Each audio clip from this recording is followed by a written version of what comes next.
I'm sorry to have kept you all waiting like that. I'm feeling much better now. I guess we should get going again.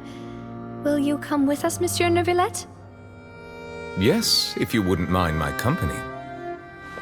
All right! Another one joins the party! Let's get going then!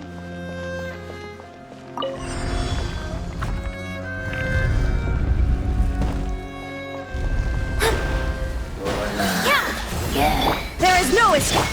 Boing, boing, boom! Jumpy, jumpy! The wind knows me. As one with wind and cloud. One with nature.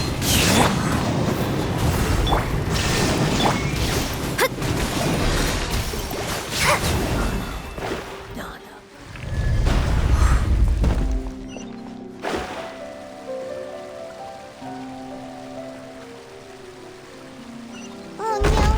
Another unstable path! Watch your step!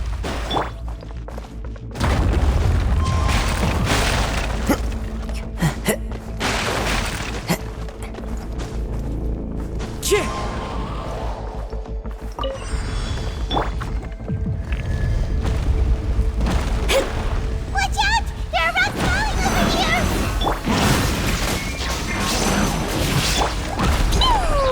Boing, boing, boing! Clouds high. The birds call.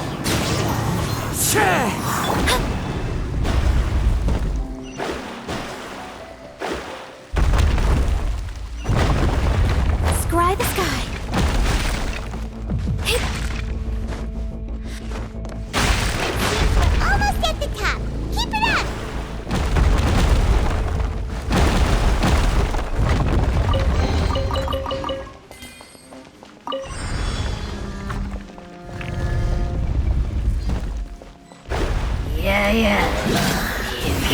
Shine down! Dumpty, dumpty, go! Boing, boing, boing! The wind knows me. As one with wind and cloud. There is no escape!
Looks like we've reached the end. This is the place. There should not be any other hidden spaces in the vicinity. The path sure had some twists and turns, but it turns out that this place isn't actually that big.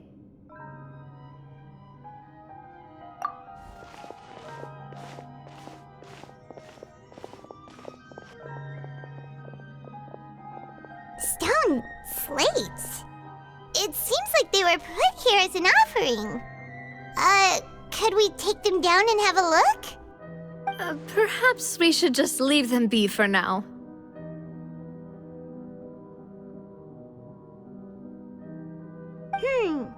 There are 4 locations in total, but only 3 stone slates. The slate that should be in the first empty spot is missing. The surrounding walls also show signs of damage. There's something written below. Let Paimon see. Reason dictates that this nation be destroyed.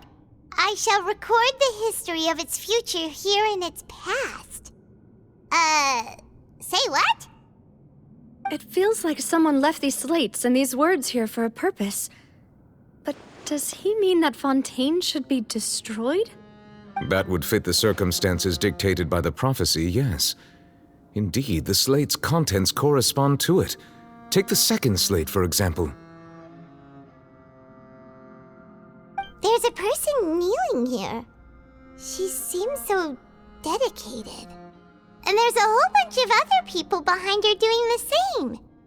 She's facing this... what is this? Some kind of island in the sky? And is that Lady Furina in the third image? Did the Hydro Archon fall into the water? And is that a ring of people around her? Paimon doesn't quite get it. Are they all in the water? The fourth image. I know this one. This exactly matches the content of the prophecy. The people will all be dissolved into the waters, and only the Hydro Archon will remain, weeping on her throne.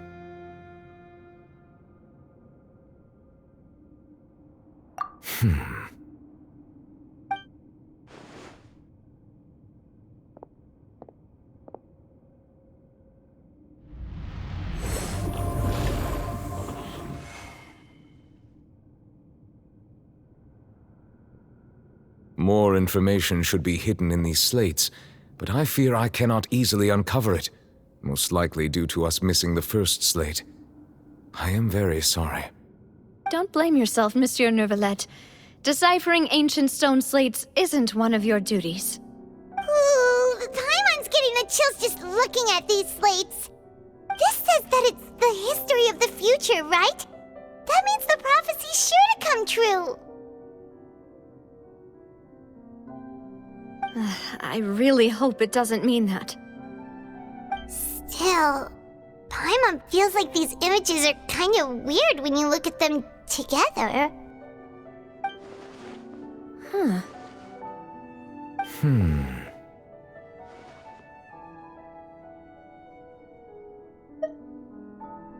That's right! If the images are in chronological order, shouldn't the fourth, the waters drowning Fontaine, come before the third, where the Hydro Archon herself falls into the water? And yet the order is reversed here.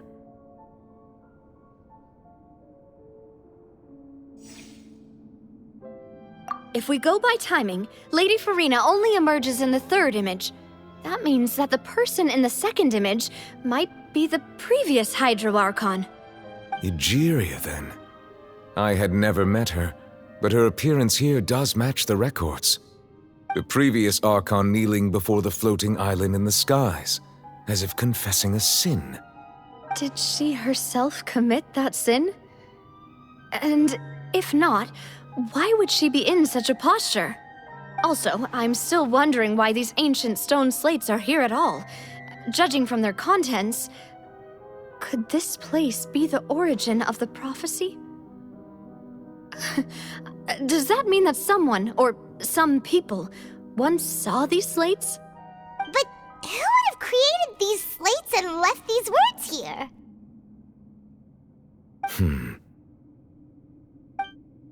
It seems that any further clues will have to come from Furina. In that case, there's no time to lose. There's nothing else to be gained here, so let's head back first. Yeah, we better get somewhere safe for now.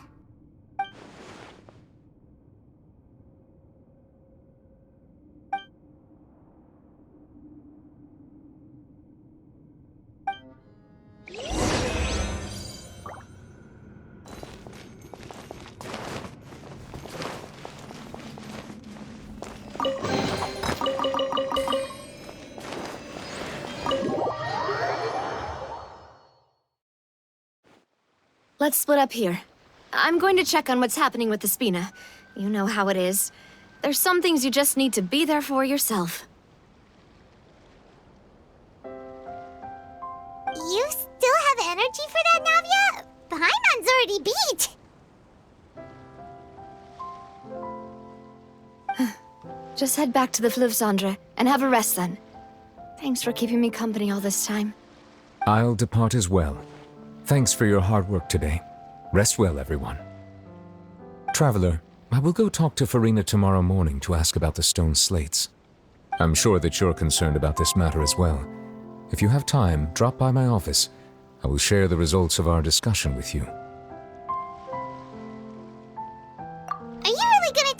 about this directly. Will that be a problem? Paimon's getting a little scared now that it's come to this. She has long been harboring secrets and will not give them up easily, which makes it all the more my duty to ensure that she understands the present situation. Alright, we'll leave it in your hands then. You're probably the best person to talk to her anyway. I will be carefully considering my words tonight. Traveler, Paimon, our safe house at the Fleuve Cendre is always open to you, as ever. So please don't think you're an imposition. All right. I'll be on my way then.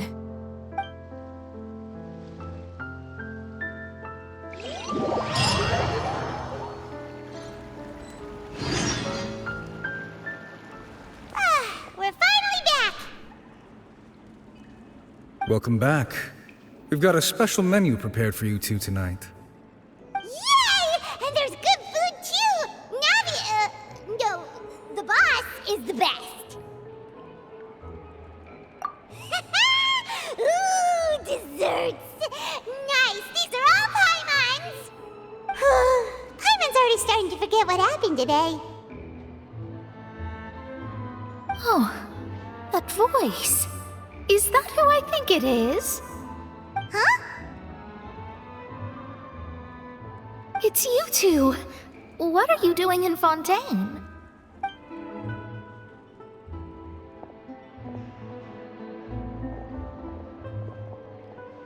Mona?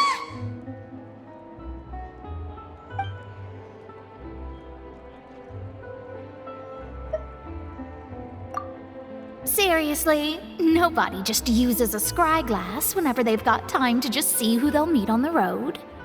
Still, we didn't expect to see you here. Wait, you're not a Fontanian, are you, Mona? Well, I have some business to attend to here, so I booked a hotel in the city. I was just out for a stroll when I bumped into you. Quite unexpectedly, if I might add.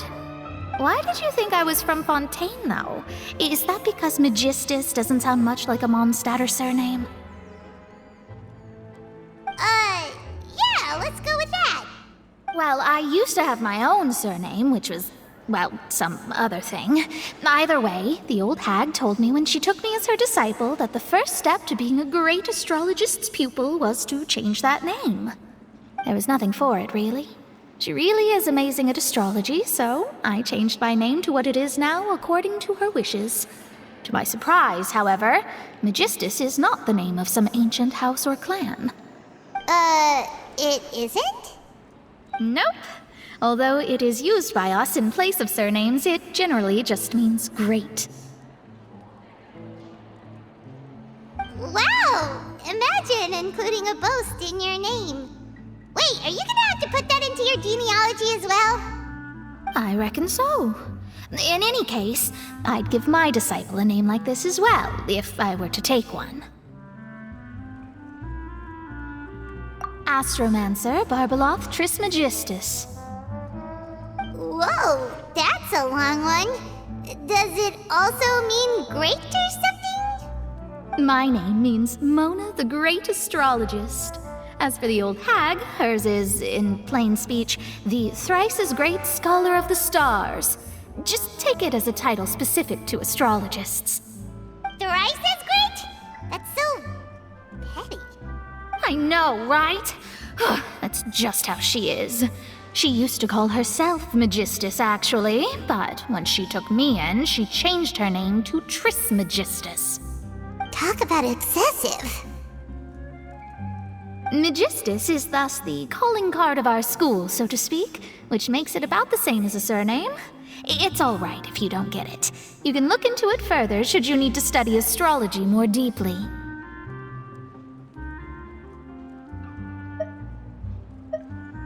That sounds terrible! But anyway, you're not Fontanian, are you, Mona? You're from Mondstadt, right? Well, I was born in Mondstadt, yes. My parents migrated to Dorman Port, and I traveled with the old hag for a while, after which I settled down in Mondstadt City. Oh, that's a good thing then. At least we know you won't be dissolved by Fontaine's waters. Speaking of that, I'm sure you're aware that a bunch of things have happened here in Fontaine, right? I know you're not a local, but I'd avoid getting too close to any water that looks strange all the same. There's something ominous about it. Well, the water, I mean.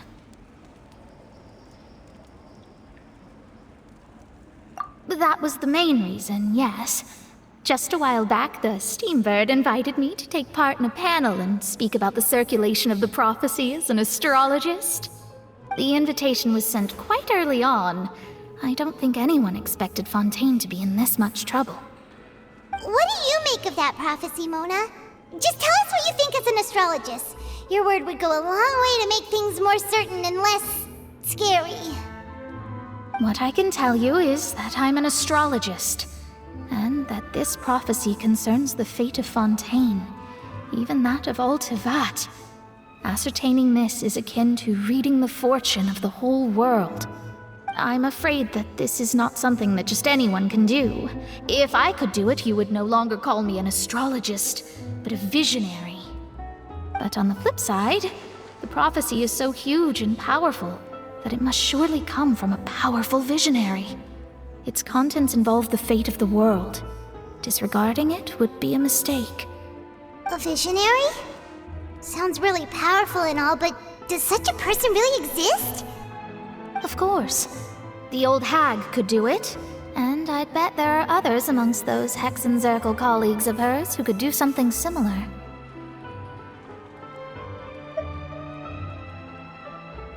Huh? Are you sure? All right, I'll help you. It isn't often that I see you with such a serious look on your face. I'll tell you once I hear back from her. Thanks, Mona. You're amazing as always. Oh, well, this is something only I can do after all. So yes, your praises are quite welcome. That's the greatest of astrologists for you! Of all the people we know, you know the star's the best! Indeed, indeed. That's the spirit. Oh, sorry. I came to see what all the commotion was about. If there's anything you need, do not hesitate to inform the Spina di Rosula. Oh, whoops. Guess we were getting a little too carried away there. Well, I'll go tend to my own business now. If I receive any news, I'll be sure to come find you two again. And there she goes, quick as rushing water. And here we are with the Spina guy giving us suspicious looks. If Paimon hadn't spoken for you, it'd be you getting all the weird looks. The things Paimon does for you.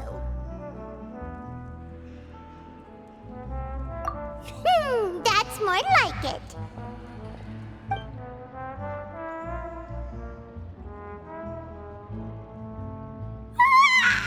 Good morning. To be honest, Paimon's still feeling kind of sleepy. But it's time to get up, Traveler. We agreed to go see Neuvillette, so let's pack it up and get going.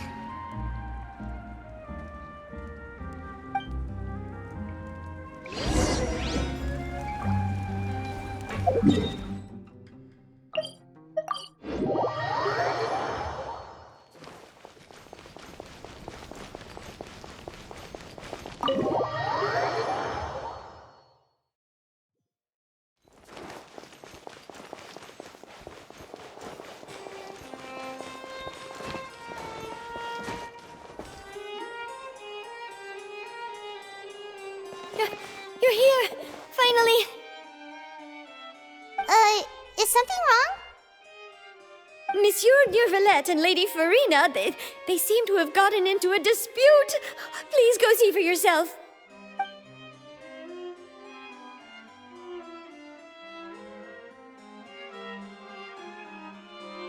Like I said, I've already explained everything. And yet the problem has not been properly solved. There is little space for excuses between us. It is not my intention to offend you, but please, tell me where you stand. You are the Hydro Archon Focalor, are you not? Look at this.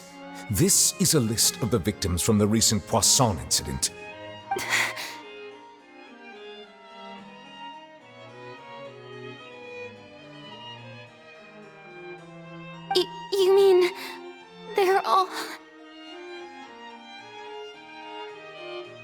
We did not arrive in time to avert this disaster, and I will not have it happen again. I will say this once more.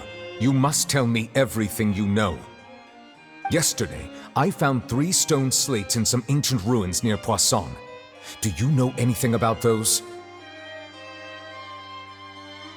Seriously? You're questioning me like this is a court case now. I don't know anything about that. But you found them in some ancient ruins, you say? That's correct, which is why I came to ask you some questions. There should have been 4 slates, but one of them was missing. The other 3 feature different images that seem to correlate to the prophecy. The prophecy?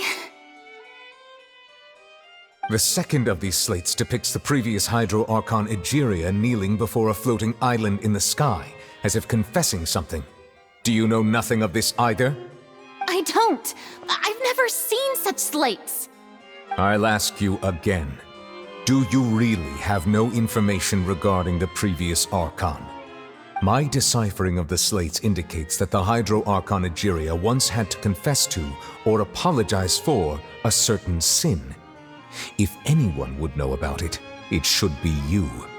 All gods don't have the same secrets, you know. She was herself and I'm me. Is it really so strange that I know nothing? I understand your concerns, but I'm sorry. I just don't have anything to tell you. Forgive me for saying this now, Lady Furina, but I have long known of your various secret investigations into certain matters. There are several indications that you have been investigating the prophecy on the sly. This is not strange in itself, considering that you are the Hydro Archon. But it is strange that you should also claim to not know any of Egeria's secrets, as well as do nothing following your inquiries. You have never been as superficial as you have presented yourself to be, nor are you a fool. And yet, your behavior is very inconsistent.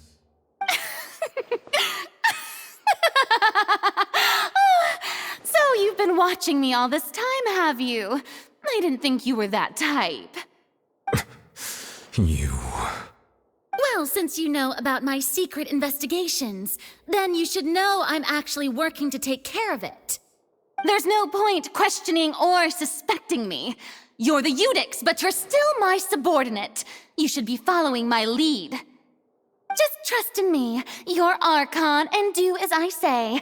Never mind whether you can truly convince yourself to or not. It'll all turn out fine. That's all I have to say. We do not discuss this matter again. Oh, the opera's about to start. Toodles!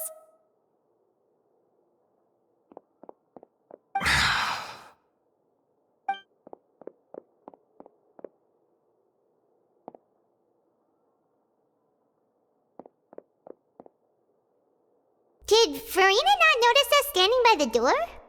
Wonder what's up with her. She was smiling. She didn't seem in the mood to care if we were listening in or not.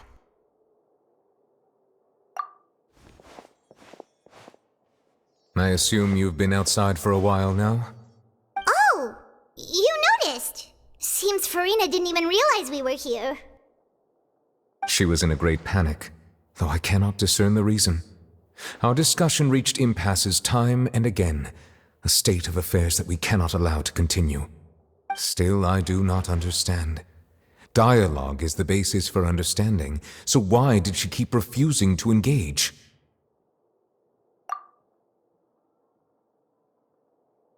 Everyone in her inner circle has noticed that she is hiding some secret. The issue is her attitude. I fear that she will not reveal anything unless absolutely forced to. We may have to create a situation in which she will have no choice but to speak. Oh? Like what? Normally, people will only reveal the truth when standing trial. Perhaps we must have the Hydro Archon experience just such a scenario. But Furina's seen so many trials, and she's really good at dodging questions. How do we make sure that she won't just slip away at the first chance she gets. We will need to consider this thoroughly, join forces with various parties, and then do what we can. If at all possible, I would prefer to recuse myself from this affair, but we must prevent the prophecy from coming to pass. This may be cruel to her, but all Fontaine is in crisis. The information a god possesses is too precious, and so we must take a chance on this. But who will lend us their aid to do such a thing?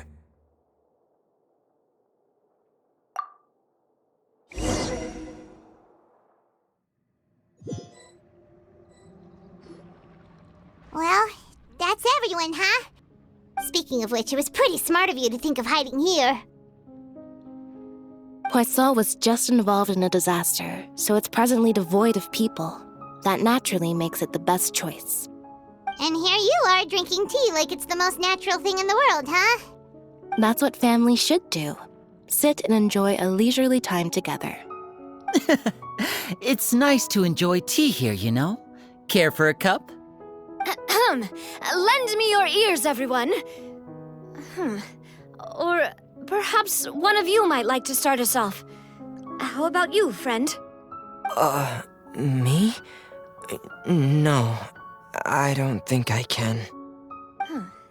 Then how about you, good sir? I fear that I will cause the mood on this boat to become as somber as it is in court. Well then, I guess we're lucky we've got a local like me to organize things. Wonderful, the spotlight at last. I guess I'll be facilitating things from here. That was a little long-winded, don't you think? Oh, you might be right. Anyway, to cut to the chase, our friend here, the Traveler, has brought us together to discuss something. As for what that is, well, let's start by saying that we'll be pooling our efforts together to create a series of traps. Oh, how intriguing. Well, it's just an expression, really. One that I just learned from Chlorand, and used on the spot. So, let's invite her to explain in detail. A round of applause, please.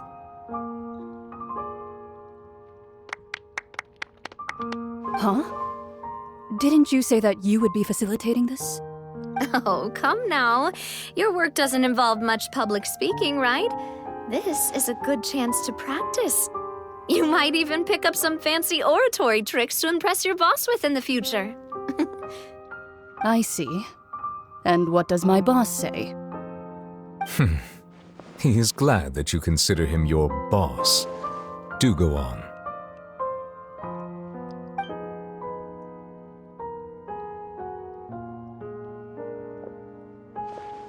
In that case, do any of you have experience hunting? Not that I recall. Fremine and I once used a wooden stick in a basket to catch wild rabbits when we were younger. As for Lynette, oh, right. You were sick that day, weren't you? I've also gone diving to catch some fish before. Does that count? I'm afraid not. You may or may not have heard, but Fontaine once played host to a group known as the Marechaussee Hunters. Though that was their name, they did not hunt animals, but rather various monsters left behind by the ancient dynasty of King Remus. Today, Fontaine's monster population has already thinned greatly, so the hunters have blended back into society, taking up arms in other lines of work. They even left a unique methodology of hunting in their wake. A trap comprises of the following components: bait, a trigger, and a containment device. Sometimes a lethal implement will also be necessary to deal with the prey. So, if we were to build a trap together, right now, what would you choose to build it with? For me, I would prefer something basket-shaped. Pigeons and rabbits will see the bait and naturally enter the snare. Our line of work requires a deft hand, and we're some of the best in the industry, so you can count on our techniques. You used some of those techniques while moving the people of Poisson, didn't you? My subordinates mentioned that you even performed some magic for the bawling children. Yes, and I even managed to gather some intelligence in the meantime. I'm quite the multitasker if I do say so myself. I'm afraid I can't claim that as my strong suit. I prefer more stable methods, like placing bait in the water and waiting for the fish to come within reach. That's the kind of method I would count on. Calm and steady. Exactly the kind of person who would catch loads of fish. And I can be their assistant. With discretion, I'm sure. I'd probably use some sort of mechanical animal. Papa once bought me some small clockwork squirrels, mice, and such. When placed in the forest, they can attract others of their kind. I remember that you liked those too, didn't you? I did. And that would be a good way to go about it. If they're realistic enough, animals of the same kind will follow them all the way to the trap. What about you, Monsieur Neuvillette? I fear I do not have any related experience. That makes sense. You usually solve problems directly, without the use of any such tricks. But I do have one more question for you, Monsieur. If we were to create a trap now, how would you design it? I would like for it to be effective, but bring no harm to the prey. A more gentle trap would be ideal. Kind, as always. However, our intention doesn't necessarily change the containment device and the type of implement we need. If we wanted to kill the prey in one strike, we would need a powerful implement. However, that also goes for prey that must be captured and safely contained. Wait, why's that? Only a hunter who's a true expert at subduing their prey can snare it without harming it. The line that divides life and death is often exceedingly thin. So are we going hunting together? We hadn't thought of seeing ourselves as hunters. It kinda works, but maybe it's still not the best metaphor. If our means of capturing and dealing with our prey is to put them on trial, then the hunting metaphor is actually quite accurate. But we shall require much more courage than any hunter to judge a god, a being whose seat is an exalted throne. Oh, so that's what's going on. Sounds very interesting.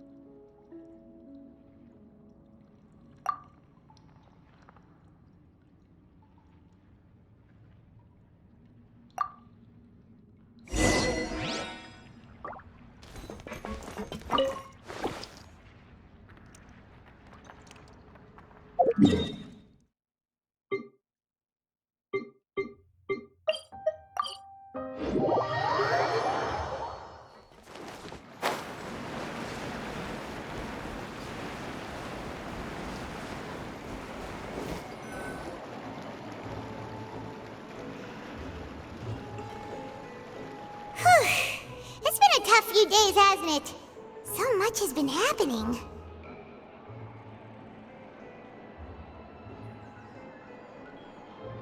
Paimon didn't think the meetings would go on for so long, but everyone seemed pretty fired up, huh?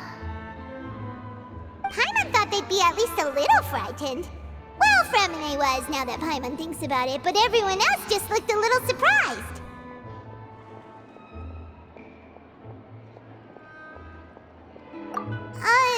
Well... It's hard to say. Paimon doesn't have any experience with this sort of thing. But with you around, Paimon sure will do great. After all, you're the most reliable person in the world, aren't you? Huh? Did you just pour some tea? Paimon didn't notice you doing that at all. Then what's that? Paimon's never seen that cup before. Don't be frightened. I'm just joining you two for tea. I merely refrained from saying anything till now. Who's that voice? But there's no one here. Aw, Have you forgotten me already? Wait, you are familiar. You're the voice we heard from the sky in Sumeru. The voice from the sky, I fear that description is wrong. Though, not completely wrong. You're feeling lost now, just as you were feeling previously. I sensed that confusion and thus came to you. Guiding people is an irresistible hobby of mine, after all. Consider me a passerby, just accepting a commission from my friend's disciple on a whim. The prophecy. Yes, what has been prophesied will be fulfilled. You may view such things as the history of the future. What? Then is there any way we can stop it? I believe you have witnessed a failed attempt with your own eyes. Can everything in Teyvat so easily be changed? So you've caught on. Just as prophecies are usually only the future as seen from the perspectives of the gods, could things be happening in hidden corners where the gods' gaze does not fall?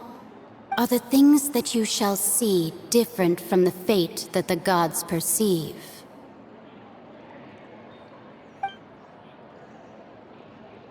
What is she talking about? It all sounds really impressive and important and stuff, but it also sounds kinda scary.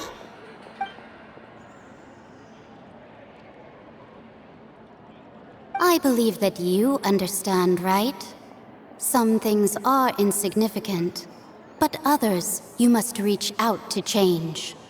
Ultimately, fate shall serve as your only guide, no matter what will happen in Teyvat's future. All you need to do is to play your part. This was good tea, by the way. Thank you for your hospitality. Well, that'll be all for today.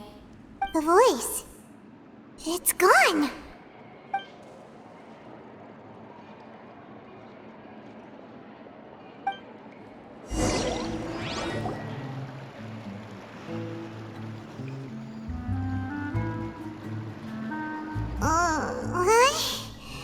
I want to hear someone talking. All right, coming.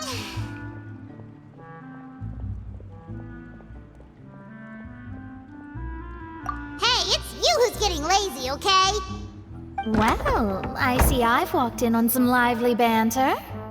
Luna! Fine, just fine. I went to take part in that Steambird panel. It turned out to be more interesting than I expected.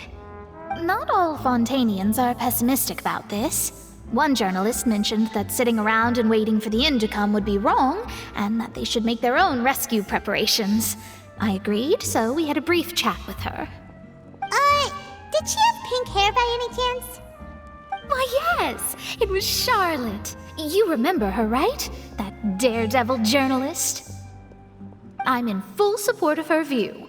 Prophecies are very important, but how can people allow their lives to be commandeered by just a few words? That's right! Paimon's glad to hear something sensible for once. Ah, yes. About what we had discussed before. I did try, but I'm afraid I couldn't reach the old hag. I'll try again tonight, but I wouldn't get your hopes up. Huh?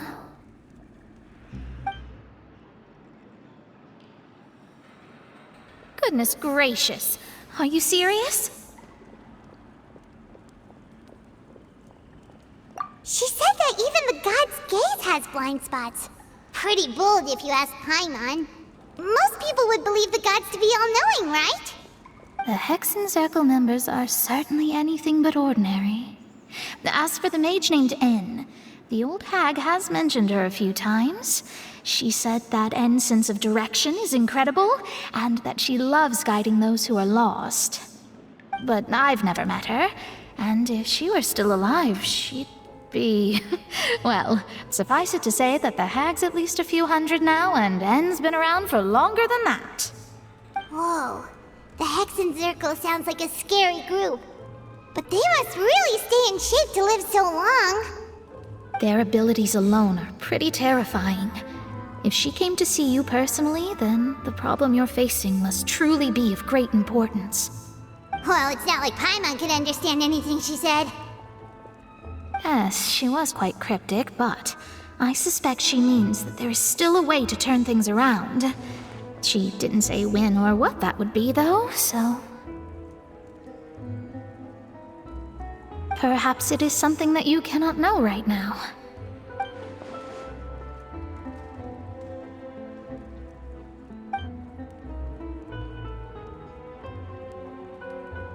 Traveler, Paimon, are you two all right?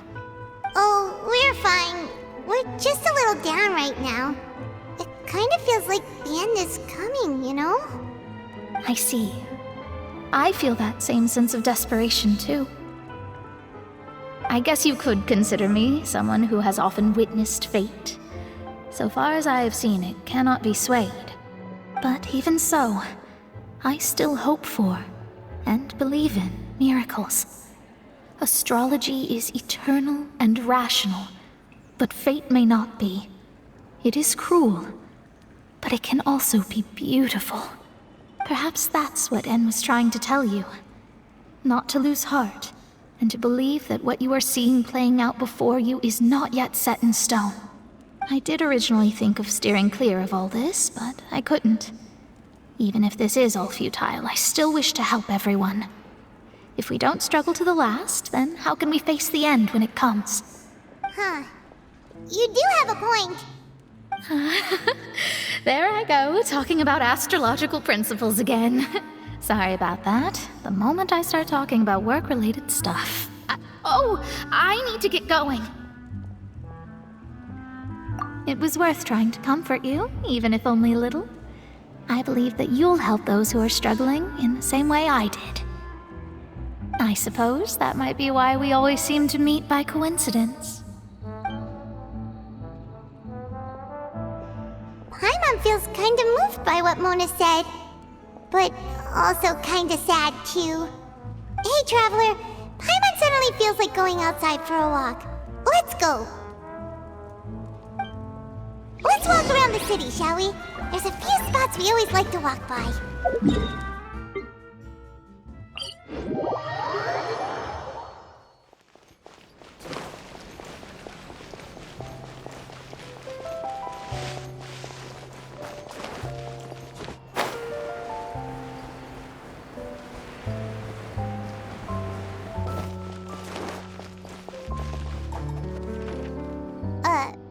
Huh?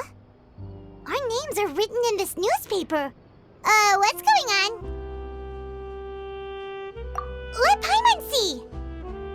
The underwater stronghold, the Fortress of Meripede, has continued in its noble autonomy, but that does not mean that others cannot interact with it. My recent attempts to enter the fortress bore little fruit. Huh. Guess Charlotte still hasn't given up on that. Thus, did an Outlander friend become the focus of this report, a blonde adventurer with their white fairy legends trailing in their wake. It is said that this mysterious traveler once visited the underwater fortress. So while the fortress's interior remains a mystery behind closed doors, do not fear, for the tales of the traveler contain surprises in spades. Journalist Charlotte's biggest scoop yet, the Traveler's Trail, World Walker. Huh. Charlotte took so many awesome photos of us and we never even noticed her. She hasn't been able to get a hold of anything at the fortress, so since we're easier to find, she's using us as the subject matter instead? Ugh, seriously? Well, fine. Those headlines and photos do look cool, so Paimon will forgive her this time.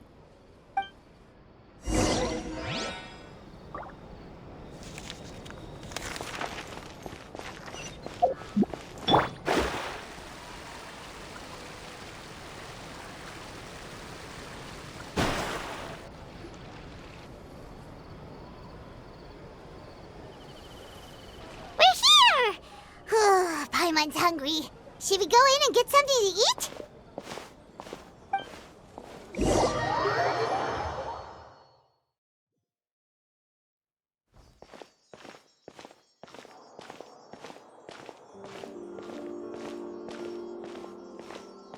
Hey, quick!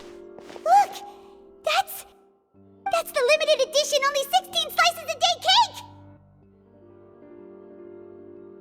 It was so delicious the last time we tried it! Despite the tense situation we were in, let's give it another go! Paimon's sure it'll be great!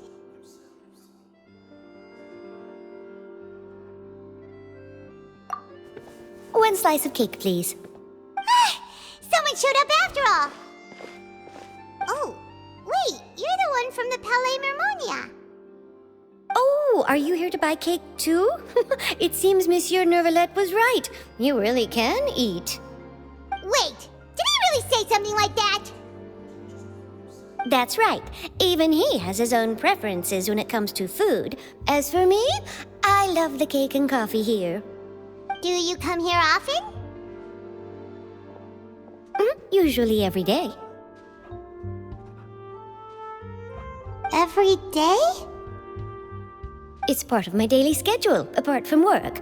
I shall have my cake and coffee.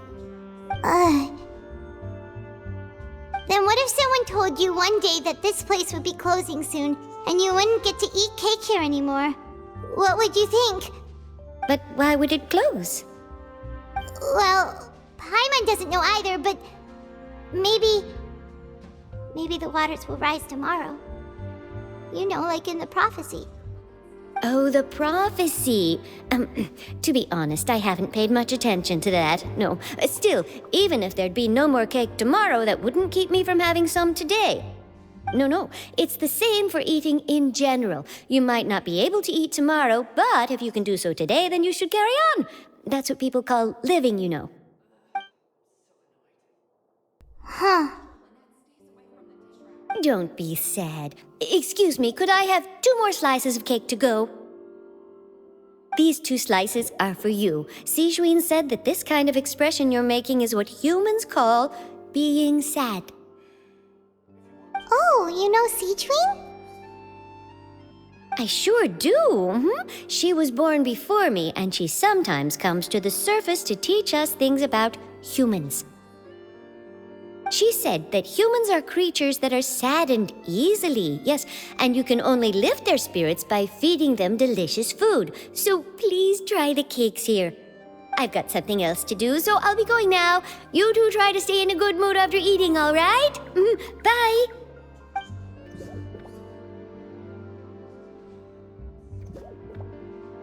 And there she goes. All right, let's dig in. Paimon's sure this cake will be delicious.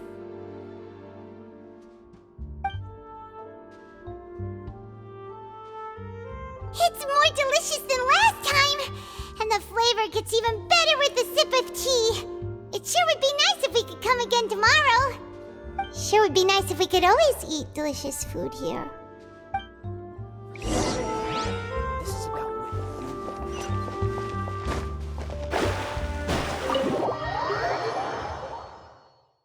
Oh, we're near the Steambird office. Let's go look for Charlotte and have a chat.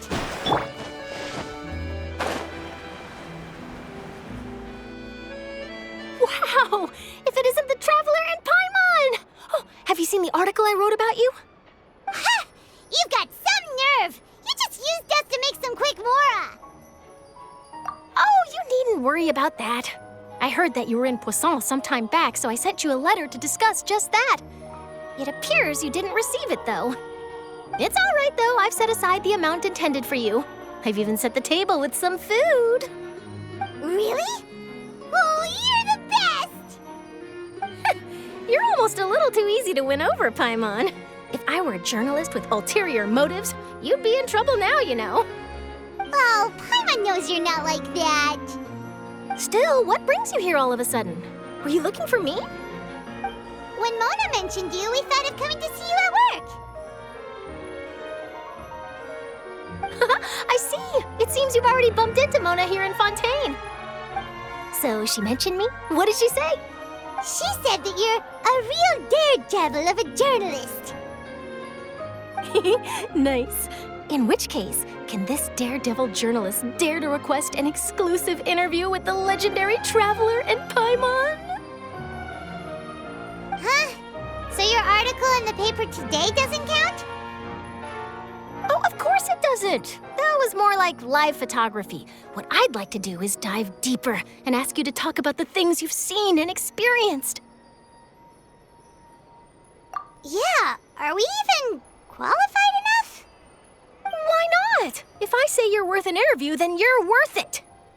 But not right now, of course. I'll need a few days to prepare. Oh, in that case, we'll just chat when you have the time then?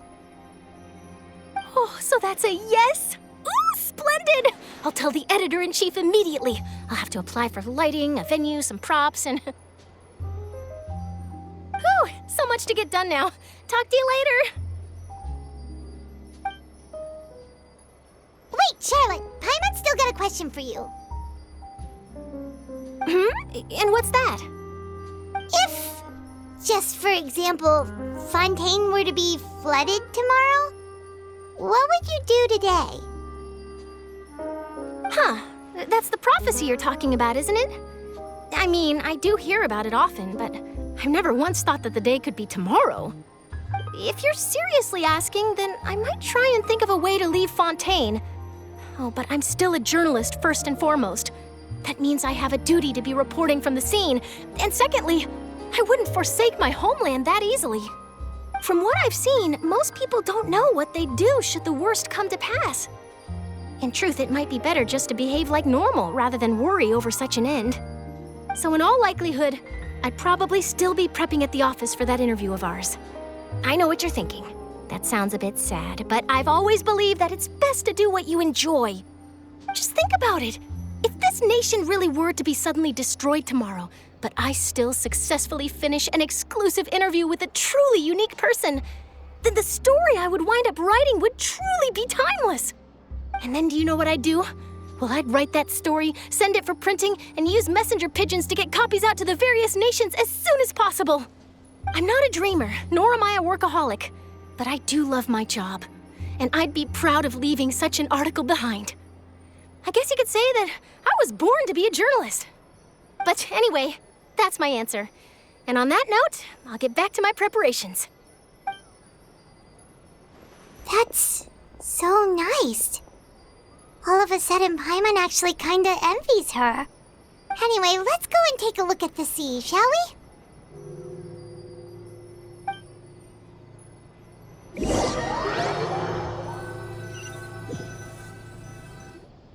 The sea breeze and scenery can be a pretty soothing combo, huh?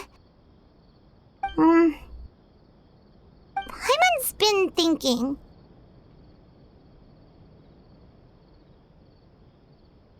If it wasn't Fontaine, but all of Tevat that would be destroyed tomorrow, where would we go and what would we do?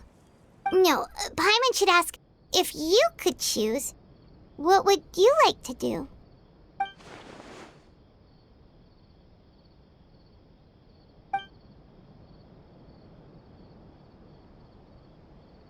We've always been moving to the next destination, so we haven't spent much time thinking about these kinds of things. We didn't have to either, with us always being on the road and whatnot. You mean, still traveling?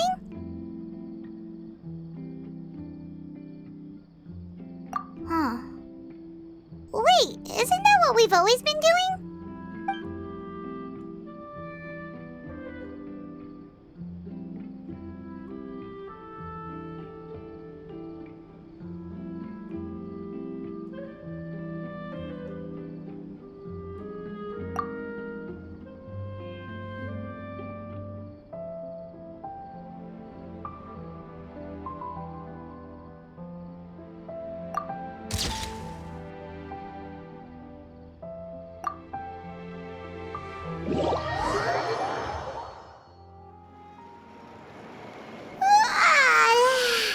Feels like you'll grow mold if you stay here long enough.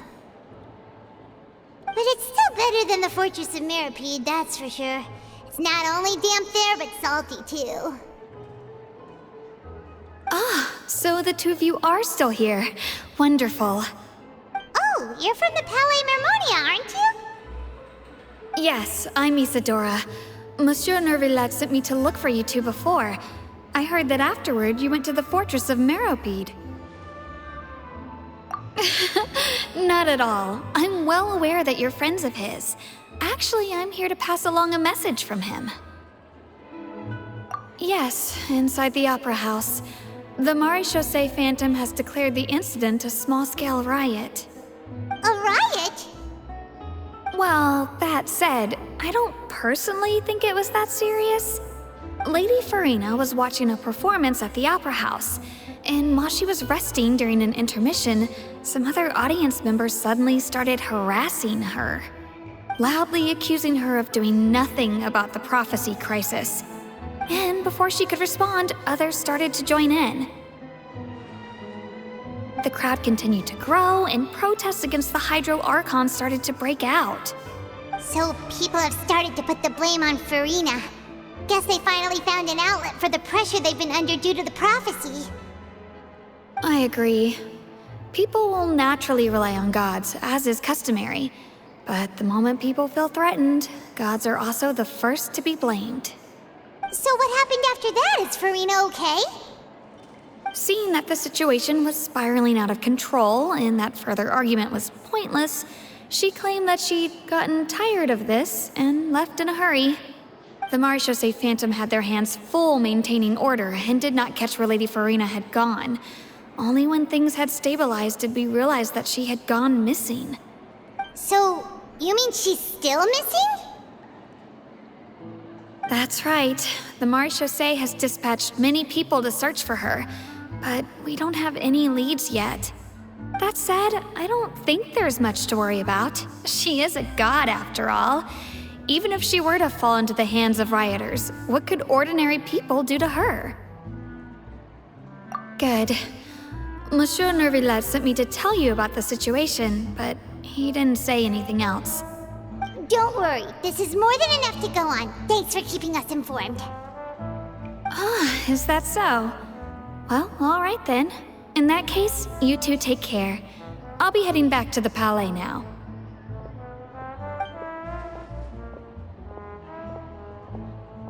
Well, sounds like we should hurry over to Poisson then. If we know Furina, she won't try to fix things in this situation. Instead, she'll look for a place to wait out the heat. And, as we also know, she may be loud and dramatic, but she doesn't have a heart of stone. When Nervillet was talking to her in the Palais Mermonia, and she heard about Poisson, she couldn't hide her sadness and remorse. It would be hard for her to ignore being accused by the public today. Paimon thinks Furina's probably taken the opportunity to slip away to Poisson and try to relieve the sense of guilt that she's feeling. Huh. Well, what do you think? Paimon knows the answer, of course, but Paimon can do the analysis to back it up, too. Cool, huh?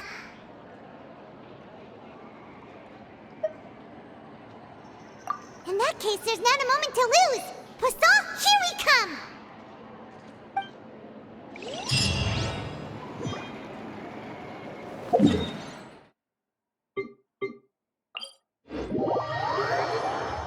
This place